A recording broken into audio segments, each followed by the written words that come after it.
seguimos con el tema económico y vamos a hablar de lo que está ocurriendo con Gabriel Rubinstein, a quien le agradecemos que haya venido aquí con nosotros a Metadata para hablar de estas cuestiones que yo, plantearía así. Creo que frente a una crisis hay dos maneras de pararse. Bueno, la crisis la provoqué yo, me equivoqué, qué sé yo. Tuve que haber hecho eso, no lo hice. Tuve que haber actuado de determinada manera, me falló. Hice esto lo hice bien. Bueno, en una palabra, el protagonista es el que va sufriendo la crisis. La va gestionando la crisis. Y la otra manera es, yo no tengo nada que ver, la culpa es del que está afuera. ¿Cómo es? A ver, yo creo que en algún punto no interesa tanto el porcentaje de culpas de afuera, que tiene que ver con movimientos internacionales, y culpas de adentro, qué se hizo y qué no se hizo y cuánto se preparó el país para la crisis. Cuando viene una crisis hay que actuar. Y conscientes de la vulnerabilidad que tiene el país.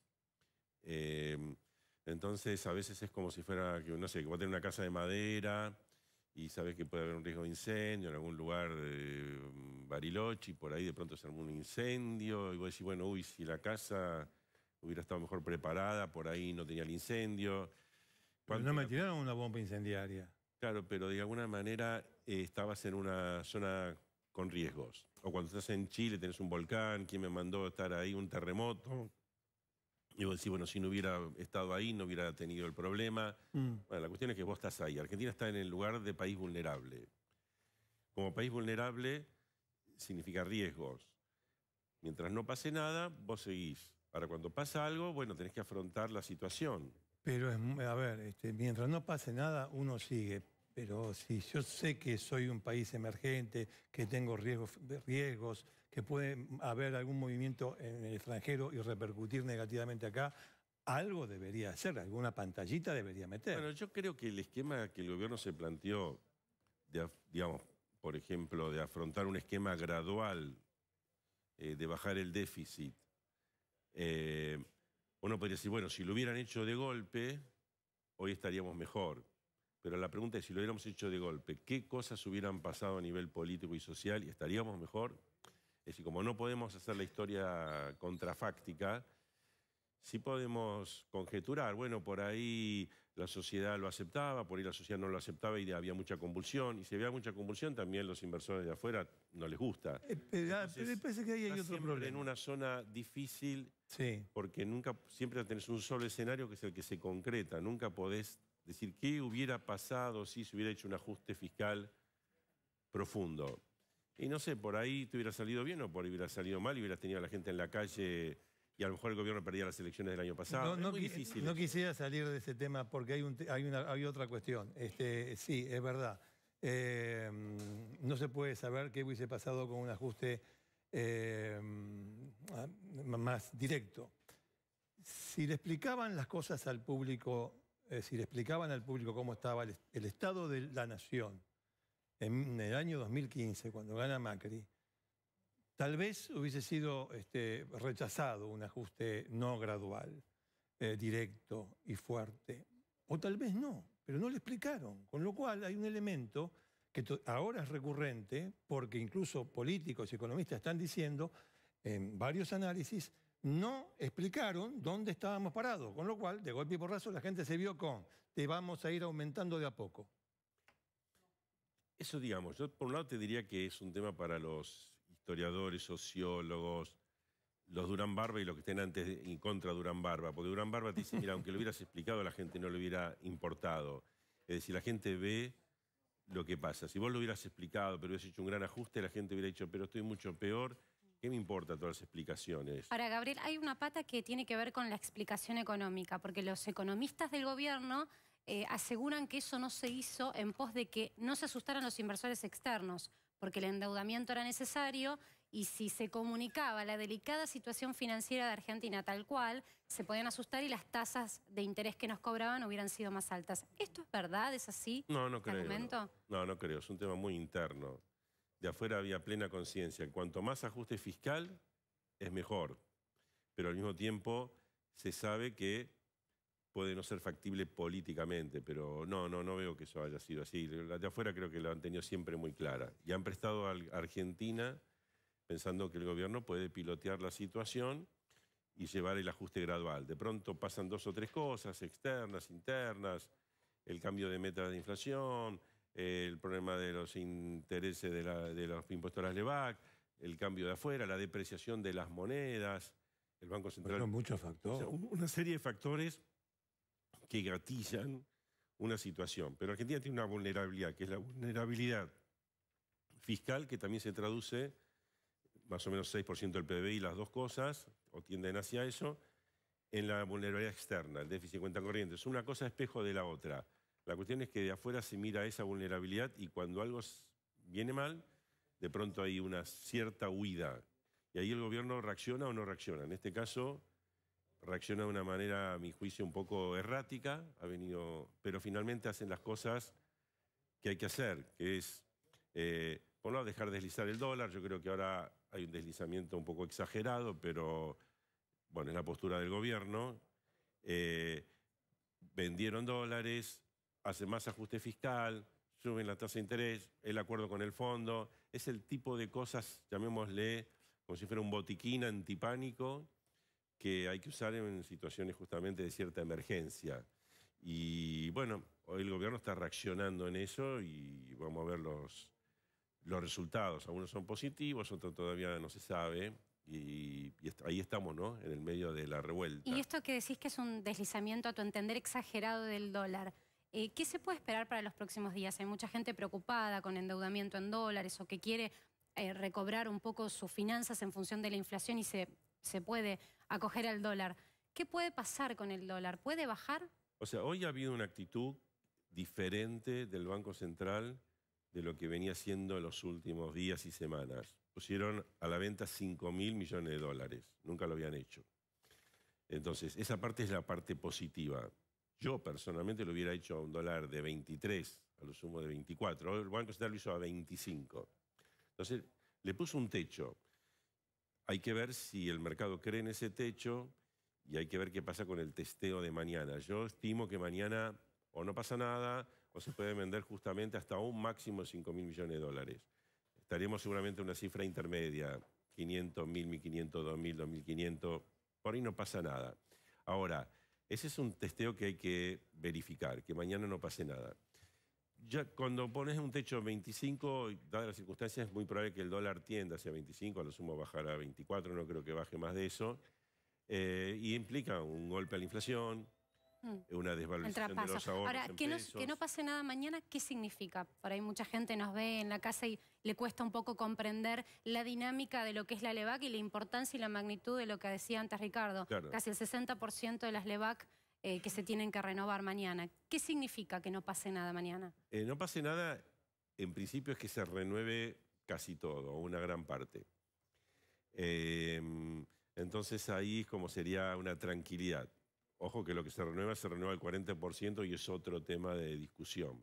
Pero a la corrida que empezó hace semanas atrás, podríamos decir que podría llegar a darse por terminada mañana, en principio, si el Banco Central no vende tantos dólares. Si vende 5.000 millones de dólares sería una fuente de preocupación, pero al mismo tiempo la parte positiva de eso es que bajan el LEVAC por 5.000 millones de dólares. O sea, acá hay pros y contras. Pero yo diría que se dan las condiciones para mí que esta corrida termine. Después siguen una cantidad de problemas, ¿no? Problemas.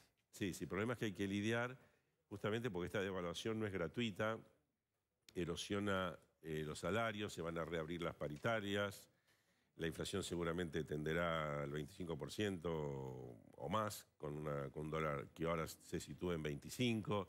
Entonces vamos a tener una serie de... Y va a haber una mala experiencia de los ahorristas, una vez más, de los ahorristas argentinos que ahorraron en plazos fijos y demás y ven que de vuelta el valor se licúa con devaluaciones. O sea, son todas cosas que son costos, pero bueno, es de esperar que asumidos esos costos la situación se vaya encarrilando, la actividad que seguramente se está resintiendo mucho en estos momentos se empiece a normalizar y por ahí después tenemos algunos meses más tranquilos, o sea, esas serían más normales y esperando que en algún tiempo la situación esta de virulencia y de, llamémosle así, de percepción negativa en el exterior vaya amainando, porque el gobierno hace un ajuste fiscal un poco más fuerte, porque tiene el apoyo del fondo, porque ya se produjo una devaluación. Bueno, entonces es como una especie de nuevo plan económico. Lógicamente, la meta de inflación y todas esas cosas hay que empezar de vuelta a cero, porque todo eso se fue al diablo, ¿no?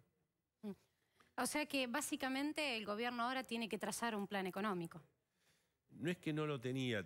En general el gobierno tenía un rumbo. Después está lo que llamamos el plan económico, el plan macroeconómico. Es como si vos dijeras, bueno, sí, el rumbo, sabemos que salimos con el barco y vamos de acá a Inglaterra, bueno, pero ¿por dónde vamos? ¿Y cuándo aceleramos? ¿Cuándo bajamos? Todo eso son la maniobra y la macroeconomía. Acá la macroeconomía tuvo sus fallas, entre otras poner meta de inflación que finalmente saltaron todas por los aires, y todo eso hay que hacerlo todo de vuelta, porque ahora hay que reorganizar la macroeconomía. La parte fiscal, que es parte muy importante de la macroeconomía, hay que prever un cierto ajuste adicional dentro de la línea que anunció el gobierno con Duhovne la vez pasada, y no creo que haya algo dramático. Pero, ¿qué sería ajuste? Porque la gente por ahí escucha ajuste y se asusta, no entiende, remite a otra época. ¿Qué es lo que hoy está en condiciones el gobierno de poder ajustar? Bueno, tengo una medida X. El gobierno, por ejemplo, puede decir congelar las vacantes del sector público, de manera tal que aquel que se jubila, o si se muere alguien, o se retira alguien, no sea reemplazado. ¿Pero eso no lo estaban haciendo? No, un poco a nivel nacional, un poco, las provincias nada, que es donde hay más problemas, municipios nada, y el Estado erráticamente, el Estado central. Esa es una medida. Los gobernadores no estaban muy de acuerdo. No estaban de acuerdo en eso, pero sería un tipo de medida que no es muy costosa, porque en el fondo si nadie pierde concretamente, porque no es que a alguien le sacan el trabajo, sino bueno, si se fue no lo reemplazamos.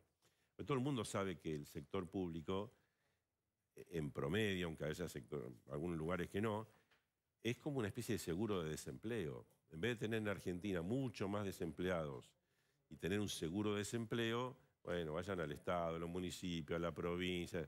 El Estado se ha agrandado enormemente sin ningún beneficio, sin ninguna necesidad. Ahora, la contracara es, ¿hay en las provincias, sobre todo digo en el interior del país, la oferta de empleo privado para absorber ese empleado público que tiene que salir de la maquinaria estatal? Entonces es un callejón sin salida. No, por eso es un problema que no tiene una buena solución, que no le va a implicar ahorros al Estado muy grande, porque si fuera suponente que se van y tienen que cobrar un seguro de desempleo, es cierto que te ahorras la luz, la papelería, una cantidad de cosas, pero no son grandes ahorros. Ahora, Duhalde salió ayer diciendo si se congela el gasto público por 15 años se solucionan todos los problemas. Es un poco simplista, pero es la idea de que no es una medida tan costosa. Desde la macroeconomía diríamos es un ajuste, porque implica que se congela el personal y no va a seguir aumentando ni a ningún ritmo, digámosle así, ni poco ni mucho. Y son el tipo de cosas que puede ser que el Fondo Monetario pida y que parecen medio lógicas porque son las menos costosas, diciendo ¿por qué no lo hicieron? ¿Por qué no lo hicieron? Si ustedes tienen un problema fiscal, y es un problema fiscal serio, y a veces no lo tienen como financiar, hagan cierto grado de ajuste, eso es ajuste. ¿Y debería haber alguna revisión por el lado previsional? Bueno, eso es un tema de fondo de la Argentina. O sea, Argentina quizás pudo haber aprovechado cuando hizo la reparación histórica, que fue una cantidad de beneficios para los jubilados, haber cambiado la fórmula en ese momento, la cambiaron después con todo el lío que hubo en diciembre, y quizás se podrían haber planteado algunas reformas como cambiar la edad jubilatoria de las mujeres, que pase de 60 a 65, eso se pudo haber hecho.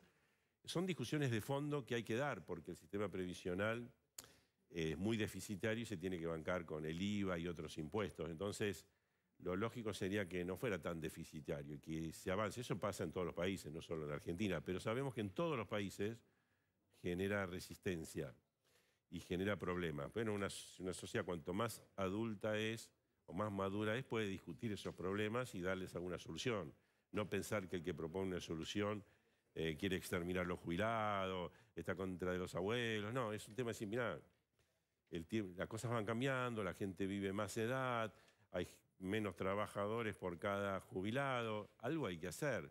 bueno, hagamos algo razonable, pero no es posible, como eso ya el gobierno dijo que lo iba a hacer en las comisiones y lo tiene que discutir en el Parlamento, a los efectos prácticos yo creo que es difícil que el Fondo Monetario exija cosas al Ejecutivo que no las pueda resolver el Ejecutivo, porque las tiene que resolver el Parlamento. Entonces, a lo sumo lo que puede el Fondo decir, recomendar enfáticamente que se revise el tema para que haya una ley de manera tal que el déficit previsional no sea tan grande. O sea, pero creo que no hay que esperar, no habría que asustar a la gente como que se viene un ajuste que le va a perjudicar la vida en cada momento. El ajuste ya está en un sentido con la devaluación que ya ha sido muy grande. Es un ajuste porque cada vez que sube mucho el dólar tiene implicancias en bajas del salario real. O sea, no es una cosa va de la mano de la otra porque se encarecen los alimentos y otra cosa, y por más que después aumenten los salarios, nunca va a aumentar al ritmo que aumenta el dólar. Entonces, siempre, ya parte del ajuste se está haciendo. Y que se encarezcan los alimentos, y bueno, hablabas recién del sistema previsional, digo. ¿Todo esto puede derivar en un incremento de la pobreza que se venía achicando? Sí, sí, es de esperar que haya alguna suba de la pobreza antes de que vuelva a bajar. O sea, lamentablemente el gobierno no puede, va a tener, uno puede ver, vamos a ver la mitad del vaso lleno. Si el gobierno, por ejemplo, termina con una inflación del orden del 20 y pico % el año que viene, que puede ser, va a decir, che, al final Macri tuvo la misma inflación que la que tuvo Cristina Kirchner, parecida, con una importante diferencia. Las tarifas están, en términos de poder de compra, están 3 y 4 veces más caras.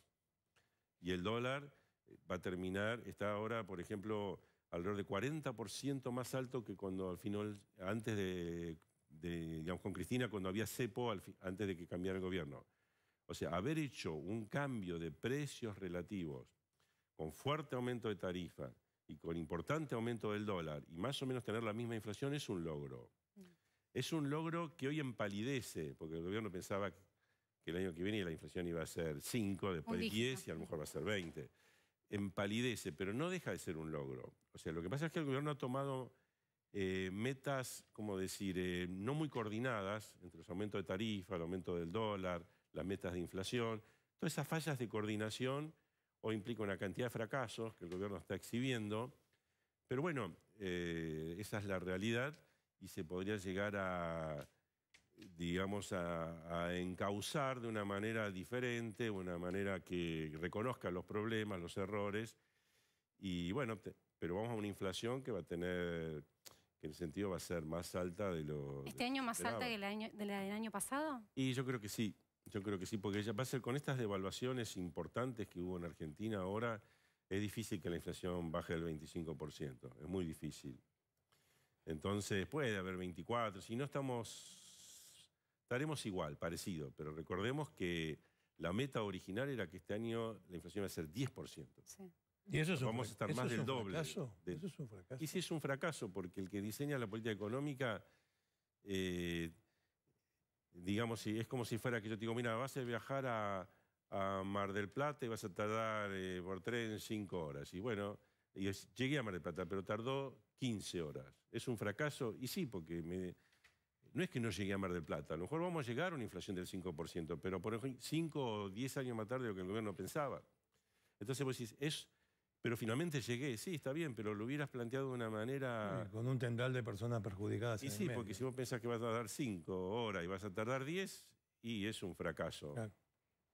Es un fracaso. Bien, Gabriel Rumis, te agradecemos mucho. Que gracias a ustedes. Aquí a Metadata para hablar de este panorama económico tan complicado. Gracias. Gracias a ustedes. Vamos ahora, me dice la producción. Muy bien. Vamos a cambiar de tema completamente. ¿Vos sabés algo de fútbol? No, ahí ya te... ¿De qué cuadro sos? Prefiero hablar del dólar, mira lo que te digo. Bueno, debe ser de Ferrocarril Oeste porque de Boca. Mirá vos, tengo... Muy bien. Hay una dupla vamos con Diego.